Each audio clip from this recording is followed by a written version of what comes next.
और खबर है यूक्रेन ने बीती रात रूस पर 337 ड्रोन से हमला किया। ये बड़ी खबर निकलकर सामने आ रही है। हालांकि रूसी वायु रक्षा प्रणाली ने इस ड्रोन हमले को नाकाम कर दिया।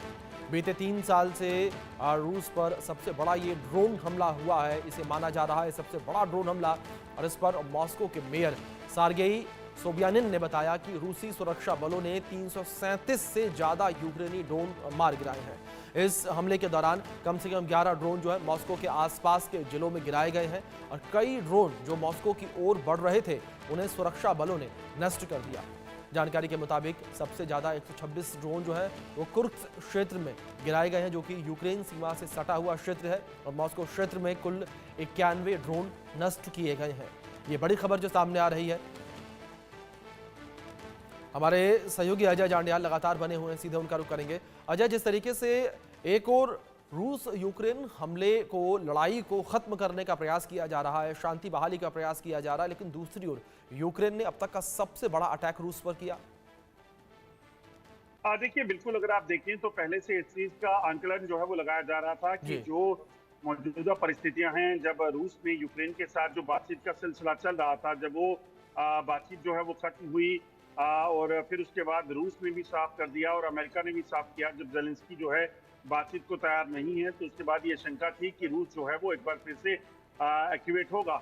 एक तरफ जेलेंस्की ने जो है अमेरिकी राष्ट्रपति की बात मानी और उसके बाद ये माना जा रहा था कि शायद बात मानने के बाद चीजें बेहतर होंगी, मगर बजाय बेहतर होने के अगर यूक्रेन ने रूस पर हमला किया है और सबसे बड़ा हमला जो पिछले 3 सालों में देखें कि आप सोचिए तो कि लगभग 350 के करीब ड्रोन का इस्तेमाल करके वहां पर बम गिराने का प्रयास किया गया, जिसको मोस्टली जो है वो नाकाम कर दिया गया है, क्योंकि रूस में जो है पहले से जो बेहतरीन सिस्टम है वो एक्टिवेट था और उसी वजह से जो है वो ड्रोन जो है वो मार गिराए गए। तो इससे अब ये हो जाता है कि अब आने वाले दिनों में ये जो कॉन्फ्लिक्ट है वो आगे बढ़ेगा और रूस भी अगर इसी तरह से रिटेलिएशन करता है तो यकीनन एक बड़ा नुकसान जो है वो यूक्रेन को उठाना पड़ सकेगा।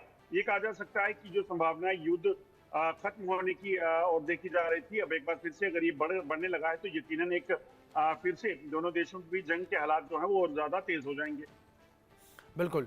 दूसरी ओर जिस तरीके से बात यहाँ पर अजय करें, अमेरिका से जो मतभेद नजर आ रहा है, क्या उसके बाद सीधे तौर पर कहीं ना कहीं अमेरिका को एक संदेश देने का प्रयास यहाँ पर किया गया? देखिए, अगर यूक्रेन एक बार फिर से युद्ध की प्रयास कर रहा है तो यूक्रेन को एक चीज समझनी चाहिए कि अमेरिका उसका साथ नहीं देगा, नाटो कंट्रीज जो है उसका साथ नहीं देंगी और रशिया के साथ अगर अमेरिका हो जाता है तो यकीनन यूक्रेन के दिन जो है वो गिने चुने कहे जा सकते हैं। मगर अभी हालांकि इस हमले के पीछे क्या वजह रही ये चीज साफ नहीं हो पाई है।